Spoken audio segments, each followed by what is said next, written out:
Hey, Run Your Story family. This is Greg Gilliard, the editor for the Run Your Story podcast. Allison would normally be here to kick things off, but she lost her voice this past weekend. Turns out, her vocal cords couldn't go the distance. She cramped up and earned a DNS and did not speak. So I'm carrying the baton for her today, and we have got a great episode lined up for you. But before we dive in, quick word about our sponsor, the Women's Resource Center. This place is close to my heart as I have spent years teaching abstinence education in high schools across multiple counties and later served as an abstinence coordinator. The WRC is truly a lighthouse in our community, and I encourage you to support them however you can. One great way is by signing up for the This Is Life 5K, coming up on September 27th in Sims, Alabama. You can register through our website at runyourstory.com. Now, on to today's conversation. Allison sat down with Mark Carroll for a down-to-earth chat about his lifelong relationship with running. His story starts with throwing rocks at cars and, believe it or not, ends with throwing rubber balls at cars. You're not going to want to miss this one. Whether you're a seasoned runner or you're just thinking about lacing up for the first time, his journey from troublemaker to elite runner is sure to inspire. So lace up those running shoes and let's run along with Mark Carroll and his run story.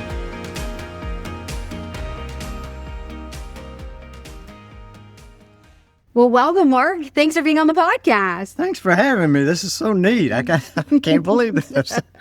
Now, we have to say a special shout out to your nephew. To my right? nephew, Weston. Yes, we really do. He's been asking about you.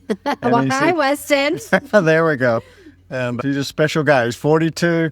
And when he was in, I think he went to Brent Rawson, went to the same high school, but he didn't have to go to class the last 2 years because he was in special ed and he worked at Burger King the whole time and told me he thinks he made more money than the manager because he worked so much overtime. Oh. So anyway, he's very proud that we're mentioning him on your show. Absolutely. Well, thanks for also listening, Weston. We're excited. So, Mark, I have no idea what your run story is. So let's get started. What is your run story?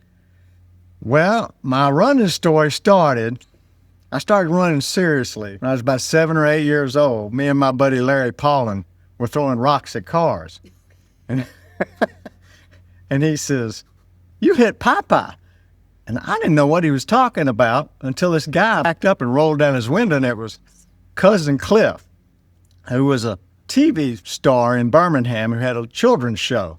They'd set you on these little bleachers, and Cousin Cliff would do magic tricks and take these long balloons and blow them up and make them squeak until they turned into a poodle or a dachshund or something. And then he'd play Popeye cartoons. So that's why Larry called him Popeye. Mm-hmm. Well, he was mad. And he tore us up one side and down the other. He asked us where we lived, and Larry points north and said up that way, and I point south and go down that way, and we lived east and west. And from then on, if we were doing something stupid and about to get caught, we just ran. Wow. We ran a lot. And I grew up in Vestavia Hills. And if you talk to Coach Rawson, I know you had him on your show. He grew up all over the way. He went to our rival school, Barry. I still hate Barry. I can't believe they created a nice guy like Rawson. Just unbelievable. Even a cactus has a flower, I guess. But anyway, he'll tell you, if you grew up there, you got strong feet and legs. You might not even be athletic, but there's nothing but hills. There's no flat place there. So I like sports. I was playing Little League and stuff like that, and I was playing my freshman year of high school, I was playing football.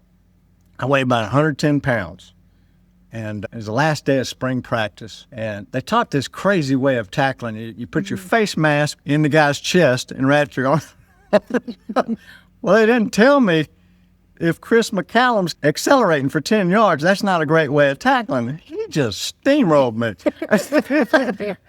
And Chris wasn't that big, but he was solid. He was just as solid as he could be. And I got to thinking about it. I was like, if I gain 10 pounds of muscle a year, I'm still only going to weigh 140 pounds. I weighed 110. I don't think football's going to work. I don't want to be in this position every time. And so I dropped out of football, and I wound up in PE with all them losers. And there weren't any losers. I just hated PE and just hated it. And I was talking to a buddy of mine named Mike, and he goes, "You you should go out for track. He says, you beat all of us in football whenever we have to run laps and stuff. And I really believe, if I hadn't been in that conversation, I don't know if I'd even got through high school. I'm a big believer in extracurricular activities. Doesn't matter what they are. And our poor girls, they only had 1 or 2 sports back then. Now I'm very fond of seeing the sports that are available to them now. And so I went out for track on that was freshman year, went out for track. And I fell in love with it right away. The running part, I was in the only race I've ever seen where there was a tie. I tied for second in the county of Jefferson County. Wow. Now, that was JV. It wasn't varsity. And then I got hurt before sectional, so I didn't go to state or anything like that. But in the fall, I went out for cross country. And we had a guy on our team, he was a senior, named Steve Driggers. And he was a stud. I'm telling you, he was the nicest guy. And he ran a 4:12, I think it was about a 4:12 mile with a fractured foot. And yeah, he was something. And champion. And I was running behind him, of course, way behind him. And I made up my mind I was going to be a state champion just watching him. And so I was class of 1981. I don't think I was a real good classmate. I was self-centered, which is going to come up later. But I started running from then on to beat people, to beat as many people as possible, become as close to first as possible, whether it was practice or races or intervals. The one thing I would do was when my coach, Randy Faust was our coach, and he was a stud runner too. He held the quarter-mile record at the University of Alabama for 10, 15 years. Wow. And a guy told me one time, he says, you'd look down there, there's another coach, and see this little skinny guy, he was built like me, little skinny guy, he's not that short, in the middle of all these muscled-up black guys, little skinny white guy, and go, what is he doing down here? And then this coach says, and then he'd smoke them. And when he said, take it easy, I believed him. Because he told me one day that he threw up after every single race. So like, if that guy tells you to take it easy, you do. So and you got to have recovery days. Doesn't matter what kind of running you're doing.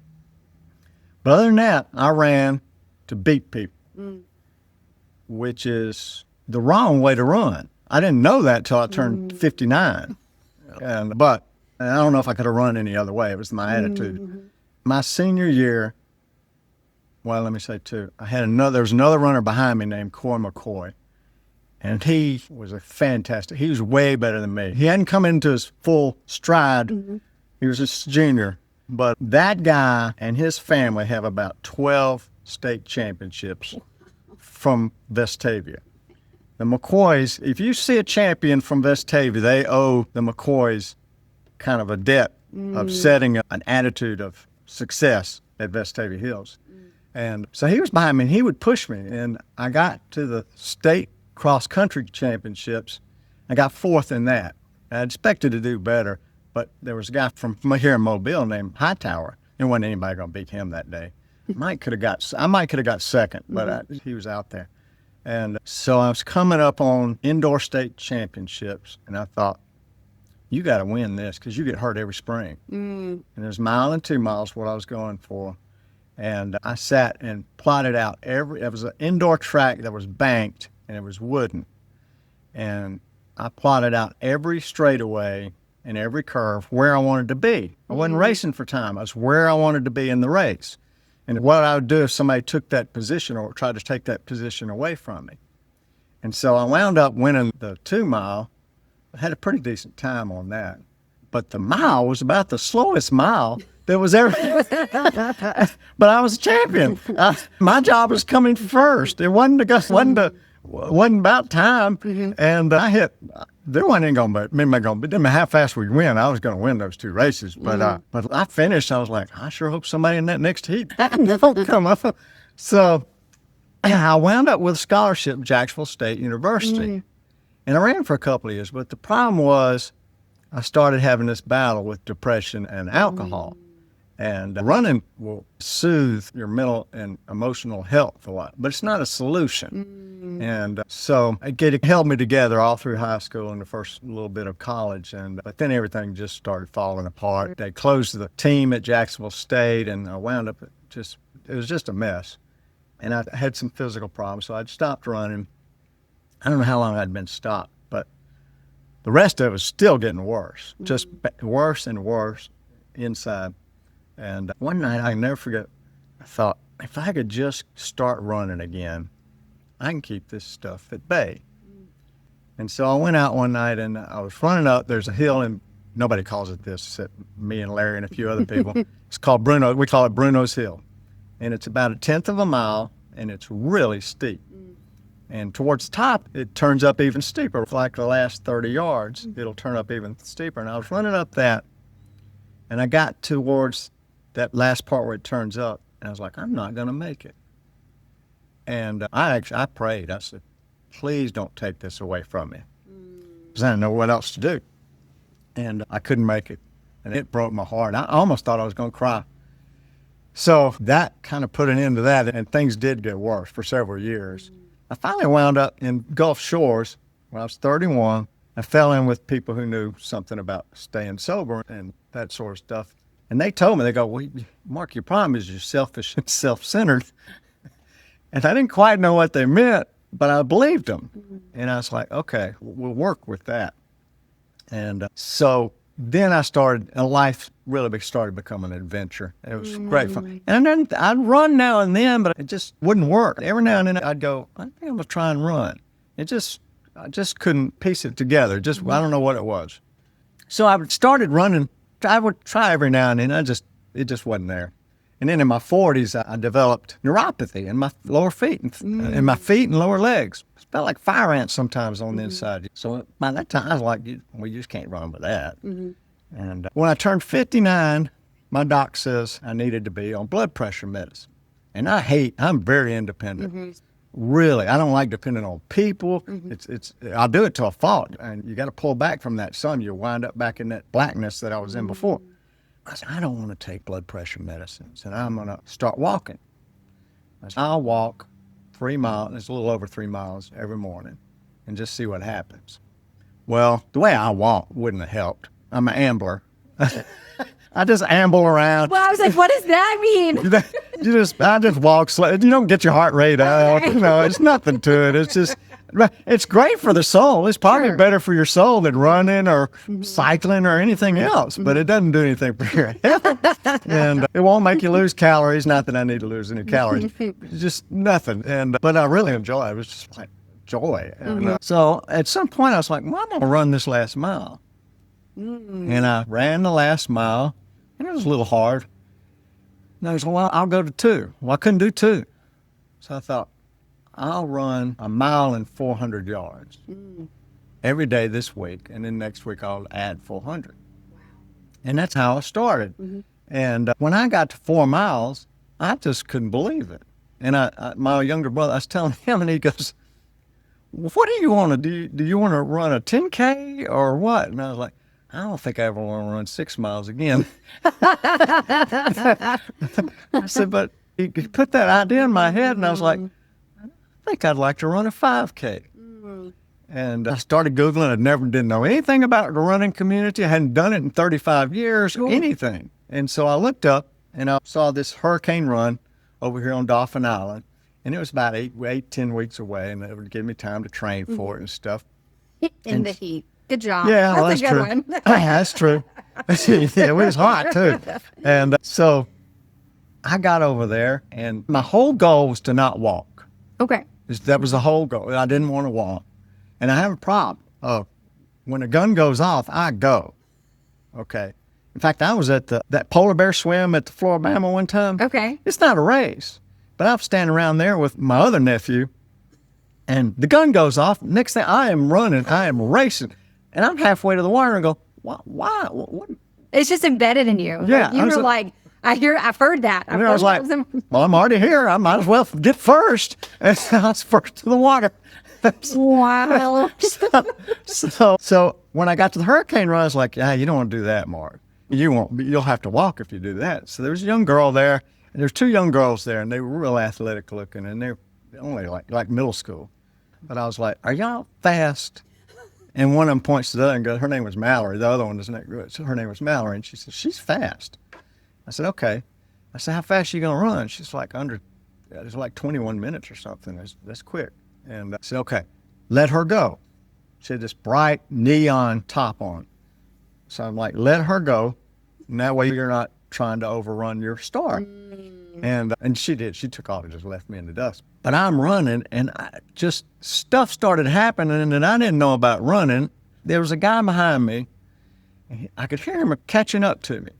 It was in the first mile, and he had such a strange stride. I was like, I should be able to be faster than this guy. I wasn't going to push it, but I was like, and he came up and passed me, and when we got to the mile, he stopped. And I was like, Then I kept running, and after a while, I heard him again. And I was like, oh, that's cool. That's his plan. I didn't know you. Like, oh, you can run any way you want to. So that's neat. I started seeing other runners in a whole different way right then. And of course, about halfway through, I look up and there's a lady in her 30s, and she's not like steroid muscular, but you can tell she's been in the weight room, and I was just trying to hang on to her. I might have passed her, I don't know. But when I got done, there was another old guy standing there, and I go, I don't know how you're going to feel about this, but I told us my mouth outruns my feet all the time. I was fast when I was a kid, and I never got to run behind the running behinds of women before. It's all right. He gave me that look that people give me sometimes. Oh, no. And I'm sitting up on those steps after waiting on the award ceremonies, and I just was fascinated by the crowd. I found myself in the middle of the nicest people. It's like, God, I got to drive across that Mobile Bay this morning. I ran a race with these people, and I was hooked. That's all it really took. And my next race was over in Lilligan, and you got to interview this lady. I don't know if you talked to her. There's a little black lady there. She had these knee-high socks on. Her name is Joycelyn Craig. But I know I love. We've been trying to get Joycelyn on this podcast, and she's something. And so I was like fascinated by those socks because I can't run with anything. I had to throw my hat down early on because it was too heavy. And she's running in those things. I would run sockless, but the shoes now cut your feet. When I was a kid, the inside. They've made tremendous advances in shoes, but the insides are not better than they were when I was young. And so I was just fascinated. She could run in those things. And we got to talking afterwards, and she said she had won 3 races, her age group, 3 races in 4 days. And I was like, wow.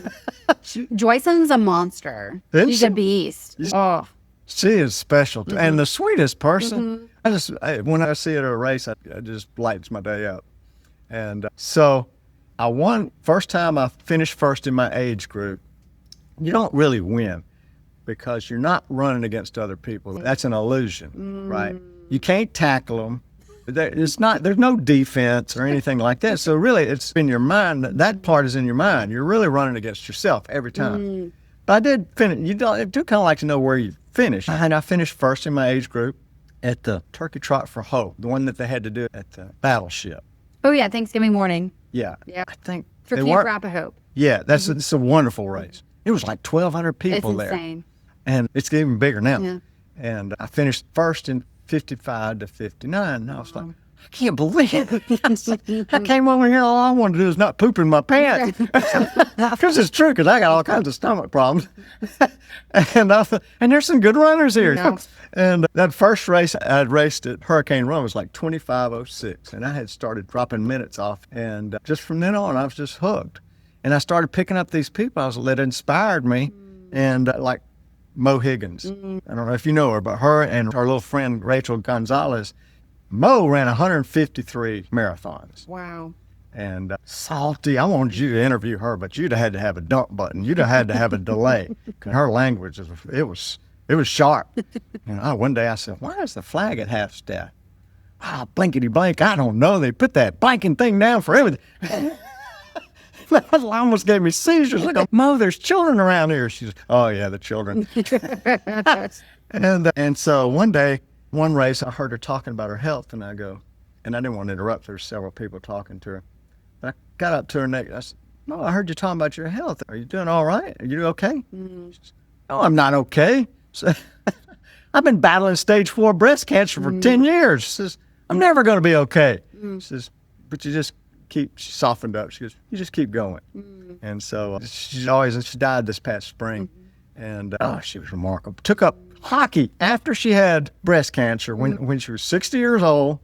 I went and watched her play. It was the cutest thing you ever saw. They don't check each other or anything like that. But and last year we started texting each other, and I was like, my gosh, we're friends. And it was nice. I've had some problems this year with my back of my knee. And I had some problems last year. I had problems every year. There's something, you're old. Something's going to go wrong. That's one of the things. In the second race, I had some Achilles tendons problems. And I asked this old guy about it over in Lillian. He says, oh, yeah, we all got something wrong with us. Okay, quick. So I was like, not wrong. That's the most accurate answer. I was like, all right. So, but this year it's been worse than ever. And I've had the attitude since I took up running again that it has been such a joy. If I can't run, if yesterday was my last run, it'll be okay, right? And last year, within 1 month, I had bobcats crossing my trail in Orange Beach, deer running by, I ran by cotton fields, ran on sod fields. I got to run with Navajo Indians 13 miles through the Monument Valley out there in Arizona, Utah. Just almost unbelievable. Came back here and ran by Battery, past the shrimp fleet and the Mississippi Sound, and Stephen Plackus. He asked me before, he says, because the year before I was pretty close to him, and he says, hey, can you pace me? You know how Plackus is. You can't pace. I was like, how fast do you want to go? For his half marathon, he goes, oh, about 7:10. I goes, no, I can't. No. I can't do that. That is great. I'm a good 5K runner, but he's 70 years old, but he's like, yeah, he must be top 10 in the country He's or something. insane. He's another one. No, he's amazing. Got to get him here. And No. I can't do that. He's also probably not used to somebody telling him no either. Yeah. Oh, he took him back. He was like, I'm sorry, what? Oh, the first time I met him, it was at Bras Across America. Bras Across the Causeway. And that previous hurricane run, I met Victor Birch.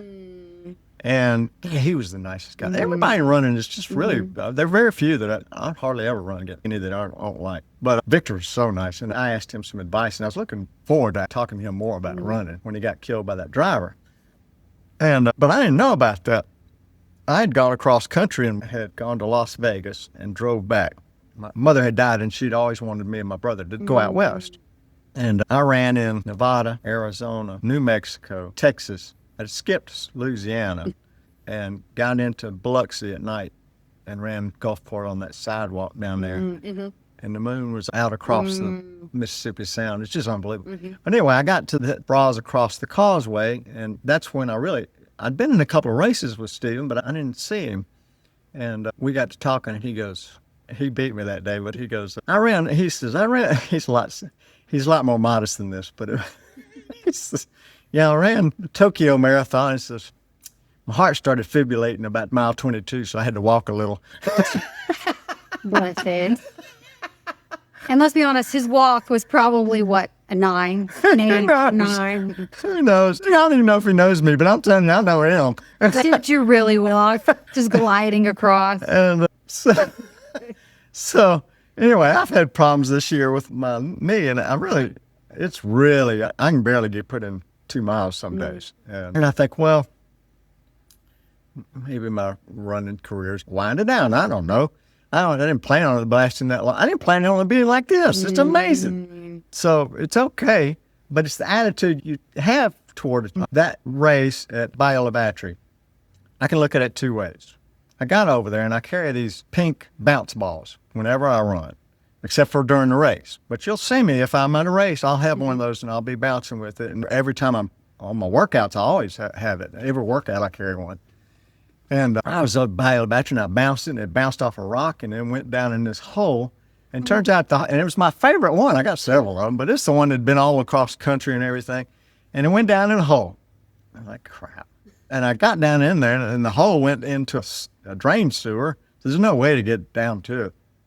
Then the next thing that happened, I come back by my truck, and it's flat. No. Tires flat on that. I hit the 10K mark on the half. Better than any 10K because I'm following Placas a little bit. And better than any 10K I'd done. And then I get to about mile 7 and I pull something in one of my legs. No. So I got to walk a little bit, which that always kills me. It's so dramatic. And then it took 4 hours at Walmart, 4.5 hours for them to put me new set of tires on later in the day. Wow. So I can look at that stuff, but that's not really what my day was. You can't choose what's going to happen to you, but you can choose your attitude. My day really was coming across that Mobile Bay in the morning, getting over to one of the most beautiful places, depending on what you think of as beauty, I do, the shrimp fleet and all of that. There was a girl there, I've got her name somewhere, but she loaned me a tire inflator, just plug into the thing. I had Fix-A-Flat, and she was good looking. That's just one of the bombers, I think. But anyway, so I ate at Felix's on the way home. I had a nice run, even though I had a hitch in one of my muscles. It was a nice run. You can choose what you're going to see. And if I can't see the miraculous in Waffle House or Walmart, I'm still going to be impressed by Monument Valley, but I'm going to miss something. So it's what you choose to see that matters. And that's what I learned when I dropped all that self-pity and all of that stuff, because that's really what had caused all of my problems, was just self-pity and self-centeredness and stuff. And once I started getting out of that, everything's different. And I know you can change that. My dad had Lou Gehrig's disease, right? So at the end, he couldn't move. But that didn't mean he had a bad attitude every day. And about a month and a half ago, I had to go to the orthopedist for my knee to see what he thought about it. And he says, cartilage is good, ligaments good, bones good. So it's either tendons or muscles. He says, I don't see any reason why you can't keep running. And I came out of it just glowing. And there was a guy there in a wheelchair, and I said hello to him. And it was a power wheelchair like my dad had for a while. And I said, how you doing? And he said, I'm doing good. And he asked me how I was doing. I said, I'm doing real good. The doctor told me I can probably keep running. And he says, oh, that's great. And he went to shake hands, but I looked at him, he couldn't shake hands because he had a pin sticking out of it. So what he wanted to do is just bump knuckles, right? And he starts talking. He says, you get outside and you get to see all this stuff. And it's like when I was walking, I was telling you about that. And I was like, here's the guy, man. He knows what he's talking. I wish I'd stayed there and talked for another hour with him, because he saw things the right way. Sure. And but running again has opened a lot of that vision up even wider than it actually was. It's been a real gift. And, Mary Ann, pull her in here. You know who I'm talking about? The pigtails I like to hear her. And then there's a guy over in Spanish Fort named Jonathan Large. He's lost 100 pounds. He is fast. It's unbelievable. He's still a good-sized guy. And another one of those guys is just as sweet as he can be, and just the nicest guy. And 100 pounds. He's still 180, or I don't know if that much. I don't know how much he weighs. But he's quick, and he's going to be, of course, I don't know, he doesn't come over here that often, I don't think. But if you see him, grab him by the shoulder and say, hey, we need to talk. I got a whole notebook full of, I keep these notebooks. I don't know what happens to my medals. I win medals every time I race. I don't know where they go. Sure. But I got these notebooks, and they tell the little stories of every workout, of everything. When I meet somebody at a race, I'll try and put their name down and Get stuff. out of here. Yeah. Oh. And it's just shorthand, so when I get older, I probably won't know what it means. But right now, I can still look at it and go, oh, yeah, I know that. And so they're my treasures, running treasures. I know some people like have nice displays, but mine are just scattered everywhere. Yeah. My nephew's got a bunch of, give me another medal. He's like, give me that medal. I go, what do you want a medal for? You didn't run. He goes, yeah, but I want, and he wears them all the time. Oh, that's awesome. Yeah. I ran the Senior Olympics. If you're 50 or over, you qualify for Senior Olympics. I won like 9 medals. I signed up for everything. That's amazing. Nah, it's not. That's amazing. It's not. My pole vault was 4 foot. Hey, though, I love watching pole vault. I find it fascinating. Well, I'll show you. I got a video of me. I hurt myself on it. And I was like, but nobody else entered. I got gold. Hey. Same with high jump. This 80-year-old guy and I hit the same height, and then we both go, We're finished. The only race I did good was about the 200, and I felt pretty good about it. And I really had thought I was in pretty good shape. I don't know what went wrong. I didn't get good sleep that night. But I really thought my 1500, I would be real good with that, on that. But I recommend that to you. The only thing is, you're going to pull something if you do that 100. It's hard to avoid because you just you want to go faster. And so you got to be careful. You got to be. My older brother he does a lot. He's a sprint guy, and he's won first and second place in Tennessee, senior Olympics and stuff on different distances. But I don't. When I do my interval runs, by the way, if you're older and it doesn't matter. If you want to get faster, you have to do intervals. They're really the key. You have to have a long run, and you have to have intervals, and you have to have your easy days. And there's not much similar to me and the younger that kid. I'm pretty much a different person. Except for that, I'll work hard on it. And if this knee gets to 100%, I'll push the intervals until probably I hurt something else. It's just the way I'm made. And different runners have their own way of pushing. And I used to watch people run. I go, why would you run if you run that slow? It didn't make sense to me. Now I see the effort. I'll see somebody running and I'll go, I am impressed. I'm impressed with the Clydesdale guys. Isn't there a Clydesdale? Yeah. I'm like, those guys are my heroes. And they go, you're fast. And I go, I'm just pushing bones around. You're the dude, man. When you're pushing that much weight, you're something special. And all runner is. Every runner. Amblers, not so much. But the Amblers, you're not really pushing anything. But I see people running now, and I'm like, because I'm a driver, so I drive down through Orange Beach and Gulf Shores every day. So I see people in the state park, or I see them on the road. I'm like so impressed. It doesn't matter how fast they're going. It's the push. My younger brother, he'll come out with some races. He doesn't train very hard or anything else like that, but he pushes. When he gets to a race, he'll push.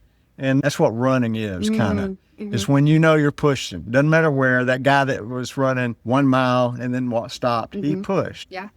And I'm just pleased to know all of you. That's about all I got. I don't know. Got any questions? No, I love how you've summarized all of that, because that's one of the things that we try to emphasize to new runners is that if you run 30 seconds and you walked a minute, you hit the pavement, because for some people, like you never know why somebody's out hitting the pavement that day. Maybe it's the hardest part was them showing up, or maybe they've gone through a depressive episode, or they found out they have cancer, or maybe they're celebrating. You just never know. And a friend of mine just shared this past week, she's like, there's never going to be a day where you regret running.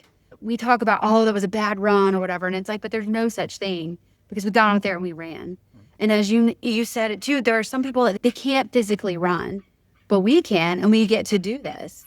And so we have this opportunity to hit the pavement for however long we get to, and to be out there. And it just looks different for every single person. It really does. And I love the saying that you run your race, your pace. Like, it's yours. And that is so much of what Run Your Story is, because why are you out there on the pavement? What's your story? What put you out there? And everyone is different. And I love that. I love how you saw that throughout the years. Oh, yeah. Like, it's very clear to me now. Yeah.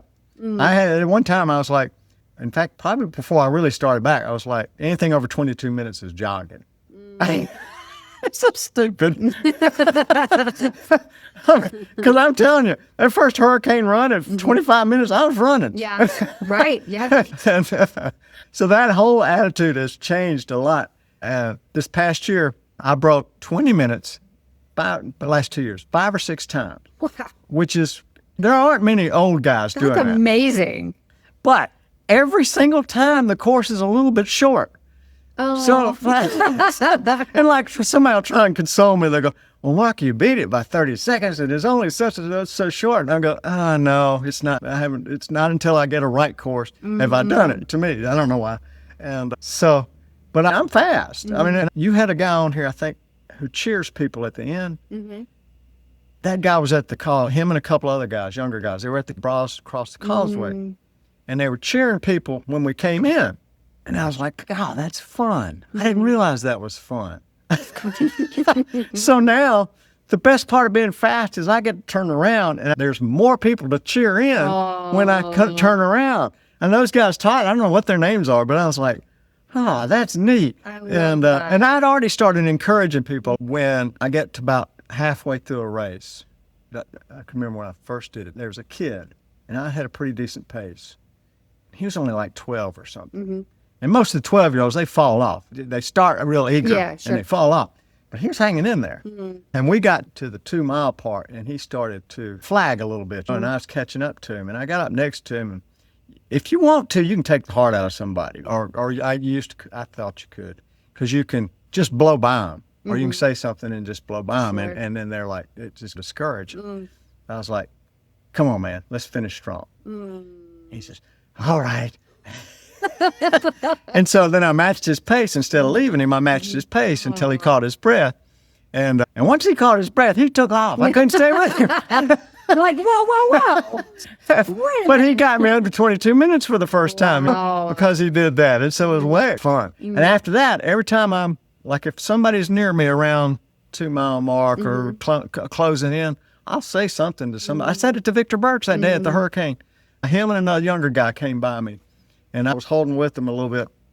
I said, all right, guys, let's finish strong. I don't finish strong. I don't leave anything on the table. But I don't finish real strong. Every now and then I got something. But and the only time that real competitiveness picked up, because most times it's just such a joy. It's not really about competition. This is my first 10K over in Fairhope. And I just want to get under 50 minutes. And I thought I was running right around there. 49 would be cool, really cool to me at that one. Well, I'm running, and we're 3/4 of the way through, and there's a real runner. He's in my age group up ahead of me. And I think, well, if I stay with him, I might get 48 or something. And I started closing on him, and I passed him. And we weren't going to meddle. There was 3, 4 other guys, there's maybe 5 guys in front of us or anything. But for some reason, in the last 100 yards, he wanted to sprint. And I was like, what is this all about? And I looked over at him, and I was like, and I said this out loud, I go, are we really going to do this? Because we're 60 years old. And he goes, yeah. And so I pressed his pace till I felt him break, and then I just showed him nothing but backside and heels. I didn't even look back. Oh, man. And then I got done. I go, God, you're so stupid, Mark. What's that all about? But that's the way it is. So I guess that's about it. Is there anything you want to ask me? Yeah. So what does routine look like for you before a race? Before a race, if it's a long race, I take Imodium. I have to do a 1.5 mile warm up at least. Okay. And I had some music that I like to listen to, but it was on CD, and the CD player went out. Nobody has CD players. I was like, do they even put CD players in cars now? No.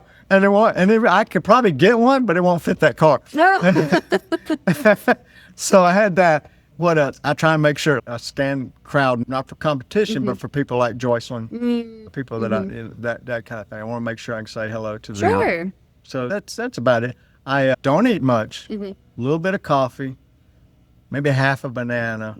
I'm not a real long distance. I'd like to stretch it out if I can get healthy. If you're an older runner and you start back, start easy.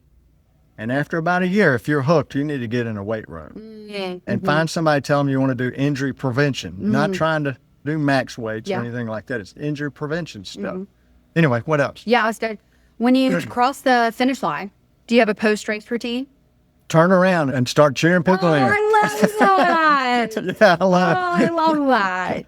Well, not really. I don't do a whole lot of warm down. I love to go eat pancakes and bacon and stuffed eggs and stuff afterwards, all of that stuff. And the best thing ever is I didn't think it'd be any good at that Bras across the Causeway. They serve ice cream, with waffles, syrup, and waffle. That's Cammy's. Yeah. Oh, that's awesome. It's my favorite thing. Okay. I get so excited. Yeah, it's wonderful. It's like the best reward. I'm like, I don't care about anything else. Oh, I got to tell you about my shirt. I wore this just so I wouldn't forget. I see the high Krispy Kreme sign. One of the things, when the doctor said I had high blood pressure, which I never got off, I did cut it in half. I was like, I'll do anything, but I'm not changing the way I eat, right? And when I had my Achilles tendon problems come up, I went to another senior athlete he's fantastic. He does long distance paddle boarding. Wow. And I started talking. I says, what do you do about Achilles tendons? And I said, I don't know how you work. If it's muscle, and he says, he started to tell me something. And he goes, well, first of all, Americans have terrible diets. You got to watch your diet. And he's such a nice guy. I didn't say anything out loud, but inside I'm going, Wrong answer. I'm not giving up Krispy Kreme donuts to run. Not when the hot now sign's on. That's not happening. The only Wrong reason, answer, buddy. the only reason I watch my sugar is so I don't get diabetes and can't eat sugar. I love sugar. I like sugar. I like red meat. I like white bread, all of it. So, what else you got? What else? What are your favorite running shoes? I like Asics, Okay. but my favorite versions have gone out. Mm. They had an Evo Ride 3. That's the best shoe I've ever had. And it's fairly flexible. I don't like a real stiff shoe.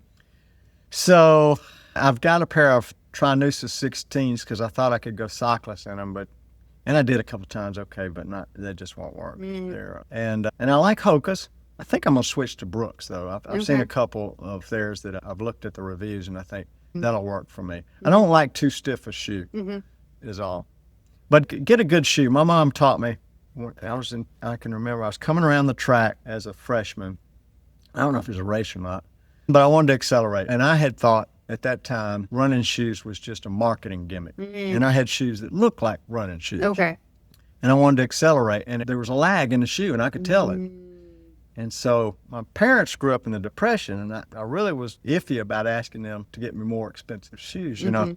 So I went to my mom, and I was him-hawing around, and she says, I told her what I needed some shoes. And she says, I guess she knew didn't want to ask. And she goes, well, Mark, if you're going to do this, you have to have good shoes. So from then on, I've always gotten. Now, I'm a good shopper. And back then, you could go and get the display model.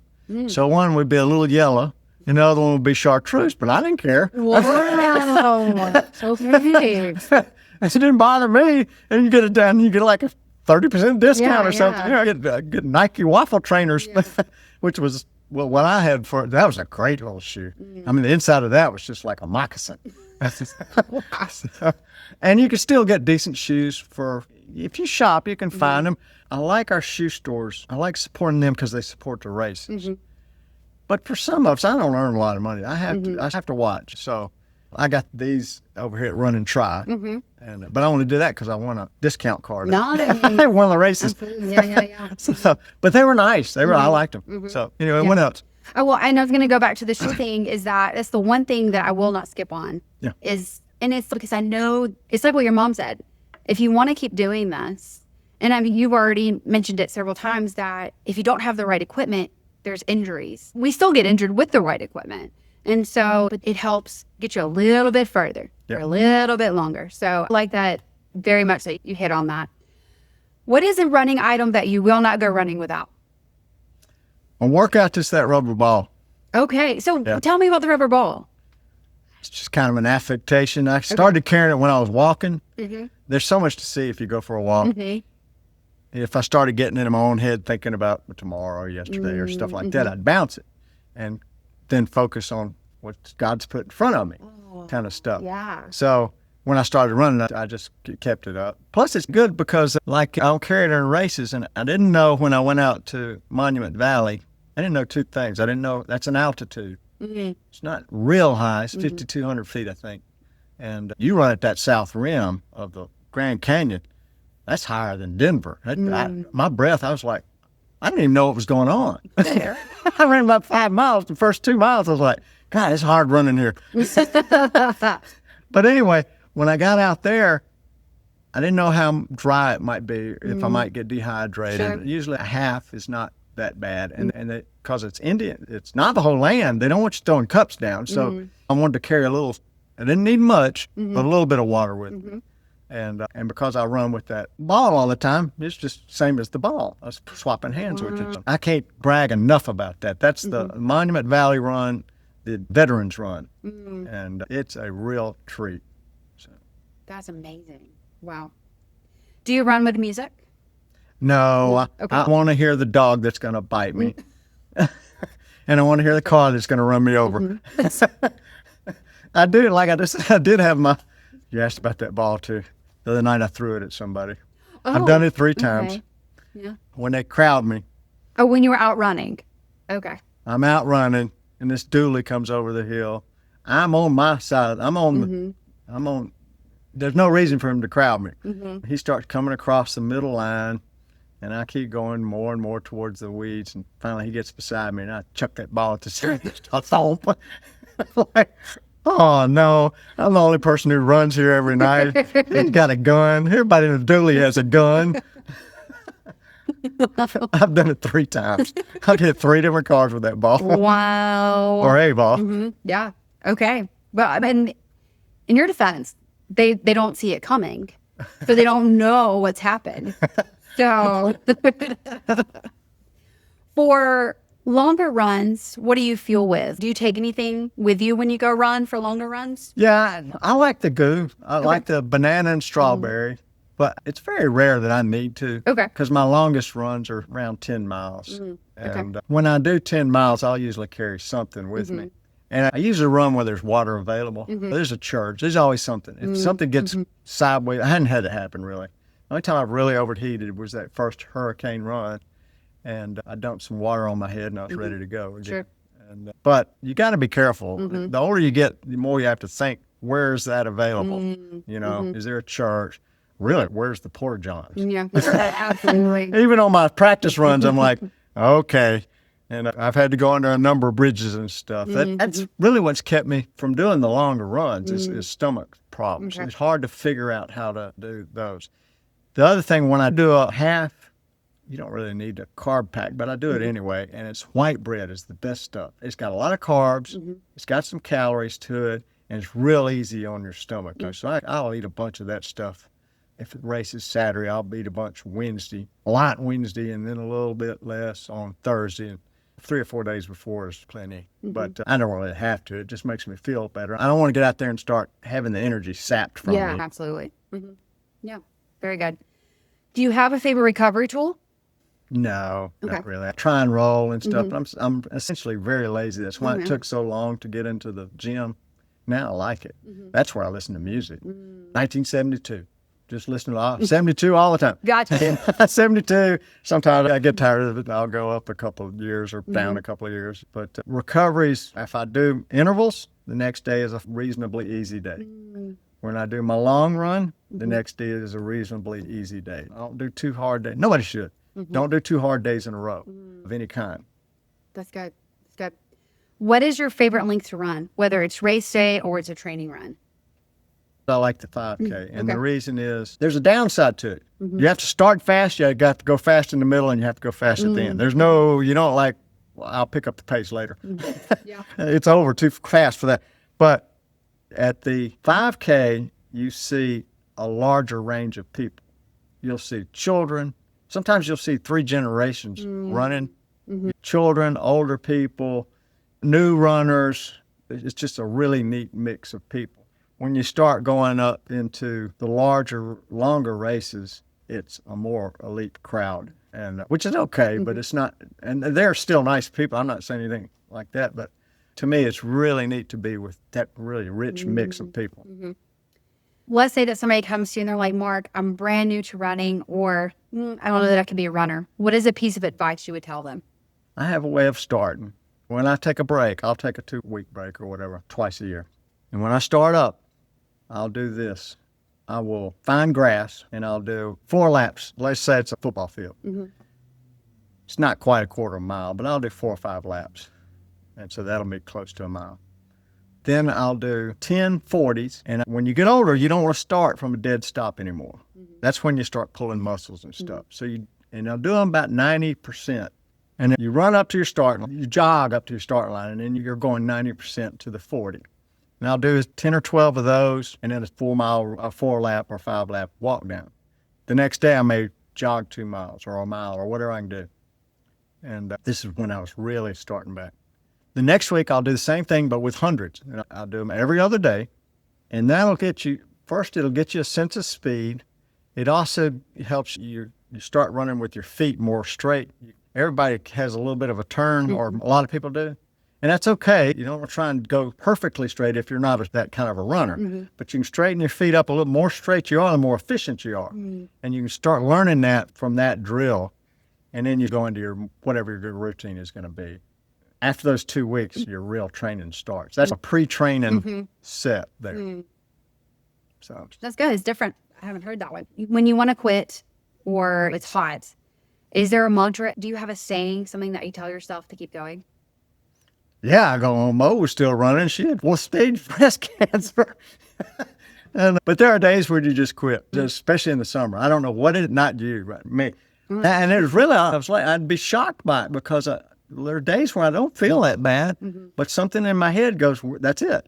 I'll go out for a 4-mile run and get to 2 miles and something just flips over. And now I'm 2 miles out and I got a while back. But when that happens, instead of getting discouraged, I do the ambling. You just start looking for what you're supposed to see that day. So, yeah. That's good. Okay. I like that. Do you have any running goals besides getting this injury? Yeah, I'd like to Over break with 20 on a real course. Wow. And yeah, I don't know if I'll ever get, and it'll be all right if I don't. Like I said, running is a great joy, but it's not the source of joy. That's right. You know? Absolutely. And, but I would like to break 20. I figure it's neat to know, even though I'm not really running against other people, it's neat to know. There's a guy named Jay Hillis in North Alabama. He's fast as lightning. He almost broke 19 minutes at a race. I never even saw him, and I'm pretty fast. And then there's Placas. But then I think I'm about third in the state. Placas is just otherworldly. Yes. It's just something special. But then, so it's nice to know that because I'm just a guy. And I'm like, I'm a guy. I will work hard. When I'm healthy, I'll put the effort in. And I would like to do a marathon, but that's... You should have Steve. You should have him pace you. All right. I'd like to do one. I don't have any interest in Boston or any of those things, just the bigger ones. But man, I just look at all the work. Your stomach, you got to take care of your stomach. There's prep up to it and stuff. I don't know if I'll ever get there. I think last year, I could have done it last year, but we'll see. Hey, you never know. That's right. You never know. You keep pushing. You don't know what you can do. You just keep pushing. It's like, I'll do 400 extra yards this week. You don't know what'll happen if you keep pushing. And I do think that I've found a set of exercises that may help with my legs. It's just the recovery is so slow right now. I feel like it's going to be January or something or November. I don't know, before I'm really right. Last year, I placed first in my age group at McGuire's, and the week before I placed first in my age group in Alberta on Saturday, and first in my age group here at the Joe Kane Run. Just like, that's all within 1 week. So I had those as goals because, like, Joycelyn had those 3 wins in 4 days. And I was like, if she can do it, by George. So That is fantastic. When you're not running, what fuels you? What are you passionate about? oh, I'm just lazy. I lay on the couch, watch cowboy movies. Okay. I don't even like, I'm awful. I'm just terrible. I used to like fishing and stuff, but when my mom got sick, my brother and I were her primary caretakers, and he did the lines work. My younger brother really did. And I got out of fishing, and she would feel bad about it. She'd go, I wish you two would get out and do something. I go, Mother, this is the biggest privilege of our lives. What are you talking about?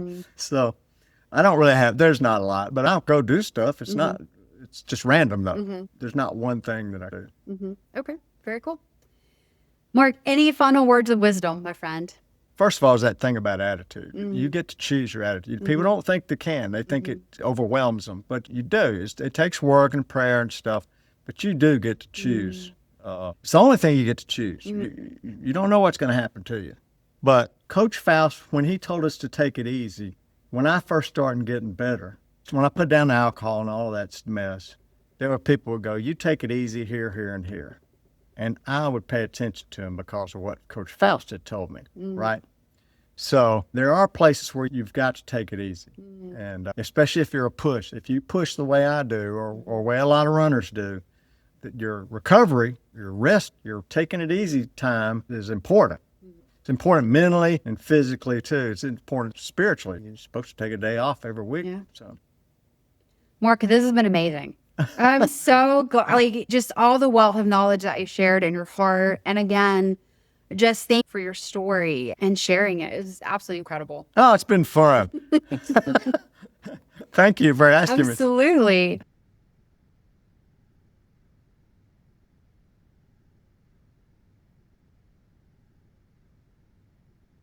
Isn't Mark a great storyteller? I love how his journey reminds us it's never too late to start running. And more importantly, to find joy in every step. From those early days to where he is now, you can really see how running reshaped his mindset. One of my favorite takeaways from Mark was his reminder that while we can't always choose what happens to us, we can choose our attitude and response. We can take that wisdom with us on and off the road. Before we wrap up, a big thank you to our Patreon supporters. You help make this podcast possible, and we're so grateful for you. If you would like to join us in our Patreon community, we'd love to have you. And of course, thanks again to our sponsor, the Women's Resource Center. They're doing amazing work in our community, and one way you can support them is by signing up for the This Is Life 5K coming up September 27th in Sims, Alabama.